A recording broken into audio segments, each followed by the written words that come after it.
Hello, I'm Jim. Welcome back to Razorwire. So we've had a couple of questions, similar kind of questions from a couple of different sources. Thank you very much for sending those in.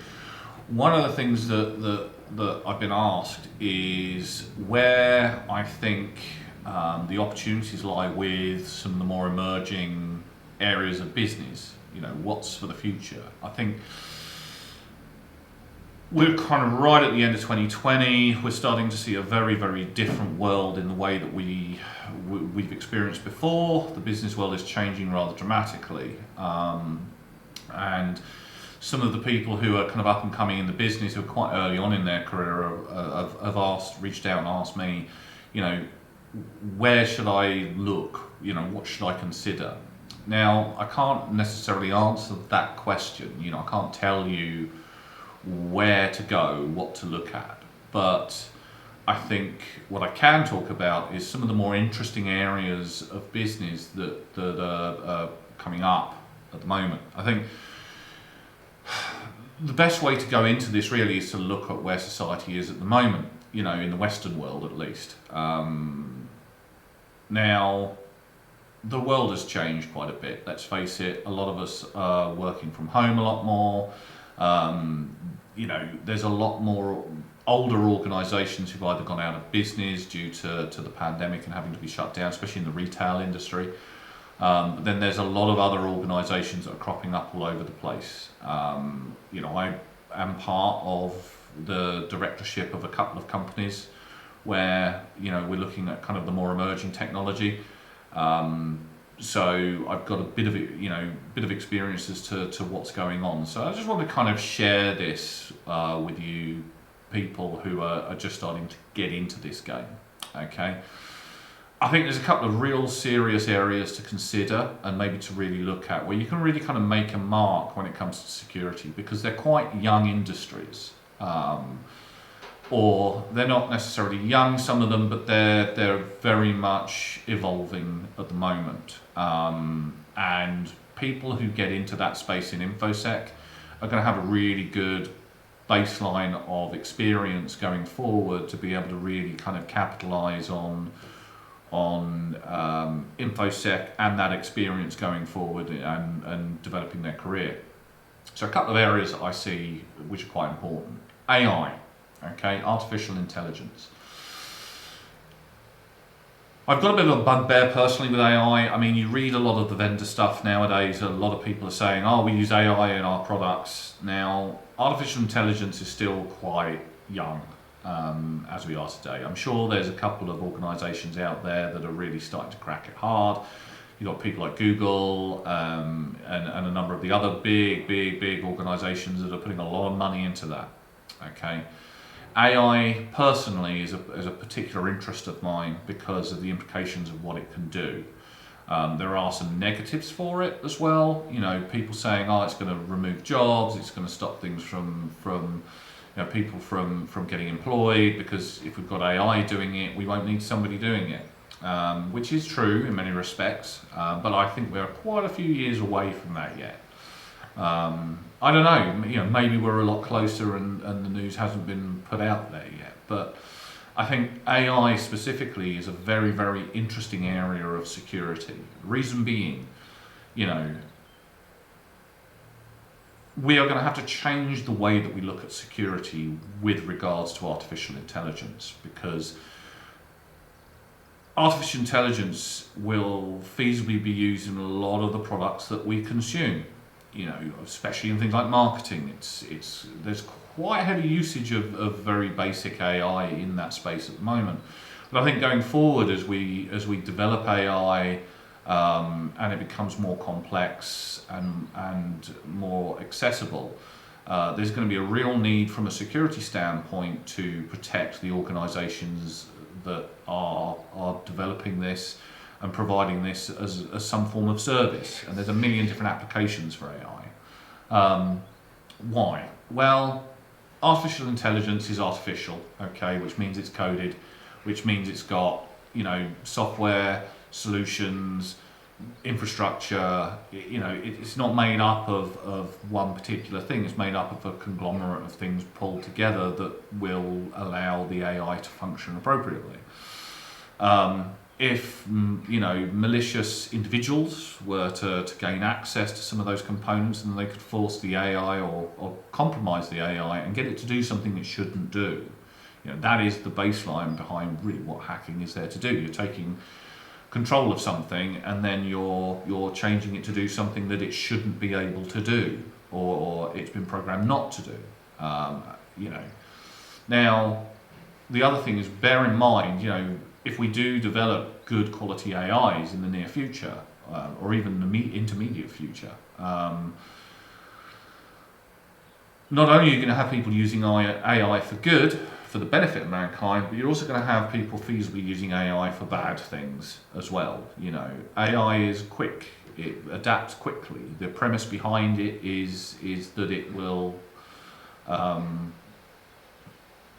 complement humans in whatever it is they're trying to do. So if malicious actors, maybe state-sponsored, utilizing AI for their purposes, can become very, very, very dangerous. AI is very good at learning very quickly, gathering information very quickly, disseminating information very quickly, far quicker than any human can, or it will be at some point.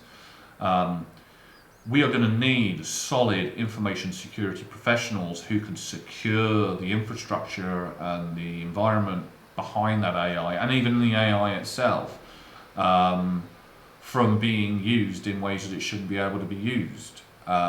It's going to be really, really important. And AI companies developing AI, build in security from the ground up to your AI, because you don't want the AI running away and doing stuff that it shouldn't be doing. I'm not talking about building robots and murdering the entire human race. We've seen the films. I like the films, but we do need to concentrate on security a hell of a lot more with something like AI than more traditional areas of business, because the implications are so profound. Other areas, cryptocurrency. So cryptocurrency, I've been an advocate for cryptocurrency for quite a while now. I own Bitcoin. I like Bitcoin. I like the premise of it. I think that's another area that's going to be very, very big going forward. With fiat currency being printed like Billy-O, and being devalued, and the current economic fun and games we're going through, I can see the usage and the need for cryptocurrency rising. Be that Bitcoin, be that Ethereum, be that whatever, XRP. All of this is the forerunner for digital currency, which I do believe is going to happen going forward. The days of printing pieces of blue-green paper and running around with them, I think they're not done yet, but they're on their way out. Everybody has been going toward digital payments for a long, long time. We're used to it now. I don't really carry much cash around with me anymore. It's all done via cards, chip and pin, that kind of thing. We're moving over to smartwatches and mobiles. You can have your cards details now stored on your mobiles, and use them for payment, and use your smartwatches for payment, and that kind of thing. And it's only going to get more and more of that going forward. QR codes, whatever. We're involved in a number of organisations who are starting to develop kind of like cashless payments, which is a very interesting area of business to be in, and because it's all digital, and because there's been in the past a lot of different high profile hacks in the cryptocurrency community. Mt. Gox is another good one. There's a number of them you can research, and it's all been, all those hacks have been based around security being quite low of that environment, and hackers and crackers have targeted them and gotten in. Thing is, malicious actors, they're patient. They're some of the most patient people you can come across. They will do everything in their power to get in if there is a stock of value there. And if you have a server stuffed full of Bitcoin, then you can bet your bottom dollar that there's a group of people somewhere out there who have either targeted you or are going to target you in the near future. And of course, we've got a number of organisations who are looking to go over to allowing payments via digital currencies. You know, we've got a well-known coffee company who are looking at showcasing that in Australia, various other places around the world. The adoption of cryptocurrency is getting bigger and bigger and bigger as cryptocurrencies gain in popularity. We're going to have a lot more businesses and services around that cryptocurrency sector. So get into it quick. If you're an InfoSec person, you know, cut your teeth in the cryptocurrency sector. There's going to be a lot of changes over the next 5 to 10 years, probably even sooner. It depends how things go. You know, the current economic issues that we have at the moment are only expediting that possibility that cryptocurrency is going to be a big thing. A lot of the key banks are getting into it. A lot of sort of big internet, you know, national banks are starting to look at building their own digital cryptocurrencies. There's a whole plethora of ideas and areas within that sector which security is going to be extremely important in. So have a look at it, try and get in on it. Seriously, it's going to be phenomenal. Same with AI. The space industry, there's a really interesting one. We've had some dealings in that. We've dealt with a few people in that particular area, with kind of Elon Musk and Richard Branson, you know, pushing forward with commercial sort of space businesses, and developing technology and techniques to allow commercial visits to space and the moon, Mars, God knows where, you know, in the future. It sounds very sci-fi, but you know, we are looking at that occurring relatively soon. Maybe you disagree with that, you know, but I think it's going to happen. I think that's going to be an extremely important area for information security. You can't afford to get hacked if you've got large amounts of people wandering around in space in commercial spaceships. I don't know, it's not really planes, you know. All of those are going to have extensive network infrastructure, tracking infrastructure, informational infrastructures. There's a lot of design schematics and intellectual property. So security is really, really key. You know, the first people to crack technology that allows us to go into space without having to use kind of traditional rocket propulsion and leave half of it floating around the planet, burning up in the atmosphere. You know, with renewable stuff that can you know, be reused, is going to be massive. So get in. You know, they're already looking at the first UK spaceport being down at Newquay Airport. You know, that's reality. That's not a game. That is what they're planning to do. So, you know, get into it. Start getting involved in the European Space Agency or, you know, other areas of that business. Get in. Get in whilst it's hot, and you can really carve a name for yourself by providing good modern security, because they are going to need it. They might not realise it at the moment necessarily, but they will do. There's a lot of kind of key pieces of technology or business areas involving technology where there's a lot of opportunity, and it's still quite young, and there's a lot of companies popping up all over the place to do this, that and the other. Get in early, get working with those types of people. Distributed computing is another one. That's another big area that a lot of people are looking to get into, you know. Pure processing power, but how do you secure that? You know, if you've got distributed computing, how do you protect that distributed computing from being attacked and used for other purposes? You know, Compromising the information within that distributed computing is another aspect that needs to be seriously considered. How do you protect the information that's being processed, in whole or in part? SETI at home, for instance, is ancient now, ancient news and ancient technology. That was going way, way back, years and years ago.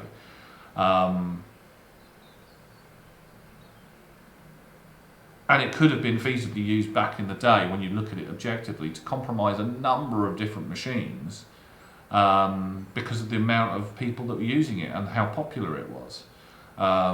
We are moving to a whole business world where pure processing power and the ability to crunch numbers for scientific review, for CGI, for films, we're probably going to end up with films where most of it is done through CGI. We've had a few of them already. Look at Avatar, good example. I mean, it's quite old now, but augmented reality, when it comes to that kind of stuff, is quite big, and of course you require a lot of processing power to crunch the Blender images or whatever for rendering the CGI. And if people can get hold of that and then release it early, then it causes massive problems with the movie industry, and at the moment the movie industry is suffering quite a bit because of the pandemic. They can't produce new movies, so a lot of them are starting to look at how can we still create movies but not necessarily have the problem with shipping actors to locations where the pandemic rules and regulations said we can't have more than 6 people in the same room together. How do we still produce movies so we can still produce content going forward? Another area which is really interesting, VR. Virtual reality. I mean, I remember virtual reality way, way back when I was a kid, and you had to go to an arcade and strap yourself into a machine and put this headset on that weighed a ton, and then you could go into that environment, and it was fantastic. Experience you can was brilliant. And now you've got the Oculus Rift, you've got the Index, you've got all kinds of VR technology being developed. You've got omnidirectional treadmills, haptic vests. You've got software developers who are looking to build entire worlds of content for VR users to use. Well, all of this is probably going to be done as a service. I mean, that tends to be the way things are going with this. And that infrastructure is going to need to be secured. VR is an area which is really interesting in its application. And there's a lot of money being spent in that area at the moment. Virtual events. Virtual events were very, very basic a few years ago, but with the pandemic happening, and people unable to go into buildings and meet one another, things are going down very much a VR route. Nobody knows how long we're going to be going through this, whether it's long periods of time or whether it's, who knows what's going to happen. So there's a lot of money being spent in technology that allows people to experience virtual estates, virtual environments, for things like meetings, for things like events, that kind of stuff. So security is a big part of that. Because of the nature of the processing power required to render those environments and manage those environments, it requires a lot of infrastructure. So get in with those companies. There's a couple of them out on the market. I'm on the board of directors for one of those. Security is going to be key, because if we're going to end up living in a Ready Player One universe where a lot of people are spending a lot of time in VR worlds, then that's big money, and big money means you're going to need to secure it, because people are going to go after it. Malcontents are going to go after it, malicious actors, that kind of thing. So there's a plethora of interesting areas for you to get involved with InfoSec. So look at those. Yes, you've got the banking institutions, the fintech institutions, so on and so forth. All of these are long-term players in the market, but the market is rapidly changing.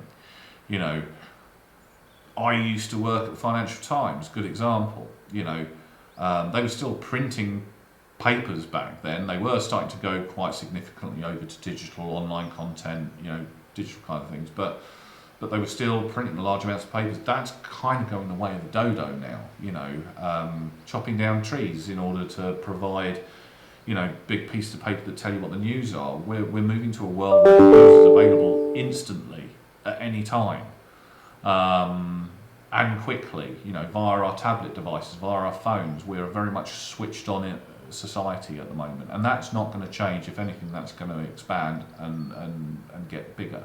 So again, great areas of business to get into. I think that's enough for the moment. You know, I can get quite talkative about this kind of subject. It's a very high level overview. Again, if you want any more detail, you want to know my thoughts on any one particular industry, then let us know. And I'll cover them individually or whatever, or pull in a few people that I know from those industries to be able to chat about it. Please feel free to subscribe and press the little bell notification so you get notified of new content being dropped. We're going to be dropping, you know, new content all the time. Any comments you have, please leave it in the comment section. Keep it respectful, but it would be great to hear what your opinions are. Feel free to communicate with me also in the description. You'll find details how to get in touch with us. Look after yourselves and stay cool. See you soon. Bye.